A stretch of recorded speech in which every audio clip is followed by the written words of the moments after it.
Jésus, il paraît qu'il avait tout prévu pour nous sauver. C'est ça qu'ils ont dit. Nous sauver de quoi ? Je sais pas moi, par exemple, d'une horde d'orang-outans sortant sanguinairement de la jungle asiatique. Non, je sais pas, ou bien... je sais pas si vous avez d'autres idées. Ah oui, attends. Du monstre du Léman, c'est le mélange d'une créature horrible, c'est un castor et une loutre sans poils. Ou bien d'un paysan sanguinaire qui veut nous dézinguer avec son couteau suisse. Non, pas lui, c'est le paysan qui nous protège. C'est pas la bonne. Ouais, enfin bref, je sais pas de quoi vous voulez sauver vous, mais moi je trouve qu'il faut être créatif dans la vie, non ? Moi, je trouve simplement qu'on est bien là, non ? Ça me suffit, ça va bien, on est bien, échelle ou pas, enfin voilà, comme vous voulez quoi. On est bien et puis voilà. Bon, c'est vrai que je suis d'accord avec vous, j'ai les acomptes là pour les impôts qui sont arrivés là les quelques derniers jours. Pour l'année 2018, voilà, c'est quand même un défi, non, pour pas mal de monde ceux qui les ont reçus. Mais bon, il y a... Ouais, non, c'est bon. Il y a le 13e qui va arriver, ça va jouer l'année prochaine. On trouve toujours une solution. De toute façon, vous êtes d'accord, non ? Ouais. Mais cette échelle-là, en fait, elle va où ? Hein ? Je me demande quand même. Excusez-moi, je me perds un petit peu. Il y a ce travail aussi, hein, trouver ce job-là, c'est pas drôle. Faut postuler, puis faut postuler, puis faut postuler. Puis tu te dis, peut-être un petit raccourci serait pratique, non ? Mais non, ça va jouer de toute façon. J'espère quand même qu'il y aura au bout d'un moment quelqu'un qui voudra de moi, non ? Vous avez déjà dit ça ? Ouais. Mais donc c'est là qu'on serait sauvé. Ouais, enfin je sais pas trop. Bref, il y a aussi la famille, tu sais, des fois dans les tensions, Noël, les familles, on a parlé, super, c'est le plan de Dieu. Ok, mais il y a des fois quand même des tensions. Même quand tout a l'air beau, des fois il y a des tensions. C'est juste des fois des trucs d'affinité. Ça vous est déjà arrivé ? T'as pas les mêmes sensibilités et puis baf, c'est tendu quand même. Mais bon, nouveau, on trouve toujours une solution. Oh, puis mince, en fait, c'est... On a tous au fond de nous une curiosité, on a envie de savoir ce qu'il y a là-haut, non ? Pour finir.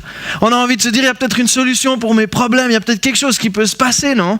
Il y a quelque chose au fond de nous qui nous fait envie d'aller voir plus loin, c'est humain les amis. Il y a quelque chose qui nous pousse à aller plus loin. Et moi je crois que parfois c'est juste la crainte qui nous retient. Et on se trouve des excuses, on se trouve des réponses, on se trouve des moyens de ne pas avoir besoin ou quelque chose de rationnel. Et moi, j'ai envie de vous dire, la curiosité, et notre curiosité, elle peut nous sauver. Et j'ai envie que cette année, à Noël, j'ai envie qu'on soit curieux. Et j'ai envie de t'encourager à être curieux. Mais la curiosité, tu sais, je te parle d'une curiosité du type le doc. Le doc, là, dans Retour vers le futur. C'est le genre de curiosité, si tu avais une machine à remonter le temps, déjà tu la construirais toi-même parce que tu es intelligent, et deuxièmement tu l'utiliserais parce que tu es encore plus intelligent. Vous avez envie de faire ça ? Vous êtes chaud ? Alors, aujourd'hui 2017, en 2017, c'est parti. On va retourner avant l'an 0 pour notre pote Louis, ok ? C'était un peu son délire, alors on va aller avant l'an 0, je crois que ça lui ferait plaisir. Vous êtes chaud ? C'est parti ? Go, avant l'an 0. En 0, voilà, un petit peu avant encore, moins 7, ça vous va moins 7 ? Pas trop quand même, on va pas aller dans l'abus. Ok, qu'est-ce qu'on trouve en moins 7 avant Jésus-Christ ? Ah, il y a un petit... le bébé Jésus. Qu'est-ce qu'il fout là, lui ? Qu'est-ce qu'il fout là en moins 7 ? Vous savez ? En gros, les historiens et les scientifiques se mettent plus ou moins d'accord. Tu as déjà vu des historiens et des scientifiques d'accord complètement, mais en gros, pour que l'an moins 7, ce soit plus ou moins historiquement à ce moment-là que Jésus serait né. C'est-à-dire qu'ils nous disent que Jésus-Christ est né en moins 7 avant Jésus-Christ. C'est pas mal, non ? Franchement, de naître avant ta propre naissance, que tout le monde ait été berné. Alors, je sais pas, quelles sont les raisons, on va pas aller dans le débat, d'accord ? Mais le coup du Louis, là, avec Jésus, qui est pas là avant l'an 0, c'est déjà mort, son truc. Ok ? Alors, moi j'ai envie de vous dire, parce que ce concept de l'an zéro, il marche pas, mais j'ai envie de dire, comme on a entendu au tout début, un petit aperçu, Jésus était déjà là bien avant. Bien avant. Vous êtes prêts? On va rembobiner tout au début, ok? Ça marche pas, attendez. Ah ouais, c'est bon. Tout au début, au commencement, la Bible, elle en parle de ce moment-là. On a déjà entendu ça avant. Mais il y a un passage qui parle exactement de comment ça se passait à ce moment-là apparemment. J'ai envie de le lire avec toi ce soir dans Jean 1, au tout début de l'évangile de Jean, et il parle de ça, du commencement. Il dit au commencement, parce que quand tu parles du commencement, tu commences en disant au commencement. Était celui qui est la parole de Dieu. Il était avec Dieu, il était lui-même Dieu. Au commencement, il était avec Dieu. Si tu n'as pas compris, les 3 premières phrases, elles sont résumées dans la 4e. Tout a été créé, j'ai rien changé, hein. Tout a été créé par lui. Rien de ce qui a été créé n'a été créé sans lui. C'est aussi assez logique, mais c'est bien de le rappeler. En lui résidait la vie, et cette vie était la lumière des hommes. La lumière brille dans les ténèbres, et les ténèbres ne l'ont pas étouffée. Beau message de Noël, non, déjà au commencement. Si jamais la parole dans ce verset-là, c'est un nom de code pour Jésus. Ok? C'est un nom de code pour parler de Jésus. Vous pouvez le dire à tout le monde, il n'y a pas de souci, mais je vous le disais discrètement.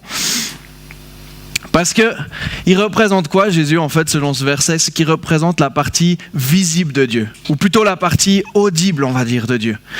Tu sais, Dieu, il est tellement bon, il est tellement grand, il est tellement juste, il est tellement pur, il est tellement parfait qu'on ne peut pas le voir. Humainement, c'est pas possible de le voir. Si tu devais le voir, tu te cacherais les yeux. Parce que c'est tellement violent pour nous, humains. Donc, tu sais, quand quelqu'un, il est au loin, et que tu ne peux pas le voir, ou tu le distingues à peine, tellement il est loin, ou il est caché derrière un mur, ou un poteau comme ça, là, il n'y a pas trop de monde, là, ça va. La première chose que tu vois de quelqu'un, c'est en fait sa voix, et c'est ce que tu entends. Soit parce qu'il gueule tout le temps, soit parce qu'il a une voix qui porte. Et moi, je me dis que Dieu, il a une voix qui porte, ok? Et en fait, c'est ça, c'est que c'est la première chose qu'on va voir. Ce qu'on entend en premier, c'est ses paroles, c'est sa parole. Et même plus loin que ça, c'est tellement beau de réaliser qu'au début, Dieu en fait a tout créé, juste en parlant. Donc sa parole, cette parole ils étaient avec Dieu, Jésus en même temps, vu qu'ils étaient là ensemble, ça a été juste le résultat, enfin c'était juste l'action pour tout créer. C'est grâce à ça que tout a été créé. C'est pas mal, hein. Mais on va pas rester coincé au début là, d'accord, parce que c'est un peu abstrait quand même, un peu toi t'as fumé quoi, mais c'est la vérité, mais c'est voilà. Du coup, on va essayer de rentrer avec notre machine, mais je suis désolé, pour rentrer en fait je dois faire un passage à l'an zéro parce qu'on doit rentrer en palier. Sinon ça explose là avec la pression, ok? Alors on va revenir plus ou moins à l'an zéro vu qu'ils sont pas tellement d'accord. C'est parti. Voilà, plus ou moins à l'an zéro. Et le texte que je viens de te lire, à plus ou moins à l'an zéro, il a une suite et il explique qu'est-ce qui s'est passé à plus ou moins à l'an zéro. D'accord? Donc Jean 1, la suite, ça dit l'histoire de Noël. Et la parole s'est faite homme. Elle a habité parmi nous, si jamais la parole de Jésus. Nous, pleine de grâce et de vérité, et nous avons contemplé sa gloire. Une gloire comme celle du Fils unique venu du Père. Jean lui a rendu témoignage et il s'est écrié « C'est celui à propos duquel j'ai dit, celui qui vient après moi m'a précédé car il était avant moi. » Quand ils l'ont tous pris bizarre, quand il leur a montré Jésus, ils ont peut-être un peu compris. Alors il s'est pas gêné de le dire pour qu'ils ne le prennent pas pour un fou, même s'ils l'ont tous pris pour un fou. Et ça finit en disant « Nous avons tous reçu de sa plénitude. » Et grâce sur grâce, sur grâce, sur grâce, sur grâce. Le verset il s'arrête à 2 fois, mais il continue. De grâce en grâce, de grâce en grâce, parce que la grâce, elle ne s'arrête pas. Et c'est ça que Jésus avait envie et désirait pour nous. C'est génial, non? Ouais, mais ça ne nous dit toujours pas de quoi ça nous a sauvés. Non? C'est cool, sympa, petit programme, mais ça ne nous dit pas de quoi ça nous a sauvés. Alors peut-être que ça ne nous a pas sauvés d'un truc d'avant, ça ne nous a pas sauvés d'un truc de maintenant, mais si on regardait dans le futur. Alors on a été tout au début, maintenant on va tout à la fin, l'inverse, on a été tout à la fin, non début, fin, on se comprend, enfin, de toute façon c'est un peu la même chose, mais on va tout à la fin, il faut avancer là, il faut qu'on avance de l'autre côté. Si comme il y avait un début, qui n'en était pas vraiment un, il y a une fin qui n'en est pas vraiment une. Et cette fin, en fait, malgré que notre vie, elle s'arrête ici. Notre vie, elle s'arrête sur cette terre au bout d'un moment. C'est une réalité. Parfois, on veut le voir, parfois, on ne veut pas le voir. Parfois, on le nie jusqu'à ce que la fin de notre vie humaine nous rattrape. Mais à la fin, à celle-là, on peut rester sur la fin, il y a une possibilité de vivre la vie éternelle. Et c'est une promesse que Jésus nous donne. C'est une possibilité de vivre cette vie éternelle. Et son rêve à lui, c'est même de passer cette éternité avec nous. C'est-à-dire que lui, il y est déjà, mais il a envie de passer cette éternité avec nous. Il a envie qu'on puisse le rejoindre là-dedans. Et c'est pour ça qu'il est venu. Le problème, c'est qu'il a envie de passer l'éternité avec nous, mais il n'a pas envie de la passer avec tous nos problèmes, nos défis, notre sale caractère, nos erreurs, nos fautes, etc., etc. Moi, je te confie un truc. J'ai pas envie de passer l'éternité avec tous mes problèmes. Je sais pas toi, mais si on peut en parler parce que ça m'intéresserait. J'ai pas envie non plus. Et en fait, toutes ces choses-là, c'est nos péchés d'une certaine manière. C'est ce qu'on fait pas de juste, c'est ce qu'on n'a pas envie de traîner avec nous. Et du coup, il est venu. C'est pour ça qu'il est venu. Nous donner cette gloire et cette grâce qu'on a entendue pour qu'en fait, on puisse être gracié. C'est ça le mot. C'est qu'on puisse être gracié et juste pardonner complètement. Et cette grâce-là, elle nous pardonne totalement, complètement. Alors pour ça, il a quand même dû payer assez cher. Il a dû payer de sa vie, quoi. Puis si tu veux plus de détails, reviens à Pâques, parce qu'en général, c'est là qu'on parle de cette partie-là de l'histoire. Mais je vais m'arrêter là. Et on a vu le début, on a vu la fin, on a vu l'an zéro. Mais en fait, moi, ce qui m'importe, et ce qui, je crois, nous importe tous, c'est aujourd'hui. Si on revient à l'an 2017. Alors on est sur la fin 2017, ok, mais aujourd'hui, ce qu'il y a dans nos vies, qu'est-ce que ça change ? Qu'est-ce que ça change que dans très longtemps, ça nous change quelque chose ? Tu sais, aujourd'hui, on s'en fout complètement du reste, non ? Et moi, je crois que ça change une chose. Ça change simplement que c'est un tellement beau cadeau qui, oui, aura toute sa validité et son effet plus tard. Mais c'est tellement un beau cadeau que la réjouissance d'avoir déjà ce cadeau aujourd'hui, de profiter déjà de ce cadeau aujourd'hui, ça nous change nos vies. Ça nous change nos vies parce qu'en fait, on réalise que simplement, on va vivre quelque chose d'extraordinaire, mais on a envie de savoir ce qui va venir. On a envie de comprendre, on a envie de connaître celui qui nous a donné ce cadeau. On a envie de se préparer pour ce moment-là. On a envie de tout faire la différence juste pour sentir que quand on y sera, on sera prêt et on aura été transformé déjà depuis aujourd'hui. Et c'est ça qu'on veut vivre, c'est accepter ce cadeau déjà aujourd'hui. Alors je vous propose de fermer les yeux et de prier avec moi pour terminer. Pour dire merci pour ce cadeau et puis simplement pour accepter ce cadeau. Jésus, on aimerait te dire merci ce soir de Noël. On aimerait te dire merci parce que tu nous as fait un cadeau qui est tellement beau. Même si officiellement il va prendre tout son sens, toute sa valeur, le jour où on sera à la fin et on a envie de vivre cette éternité avec toi. Mais ça nous réjouit tellement aujourd'hui de réaliser que tu nous offres ça gratuitement pour nous, oui, pas pour toi, mais pour nous.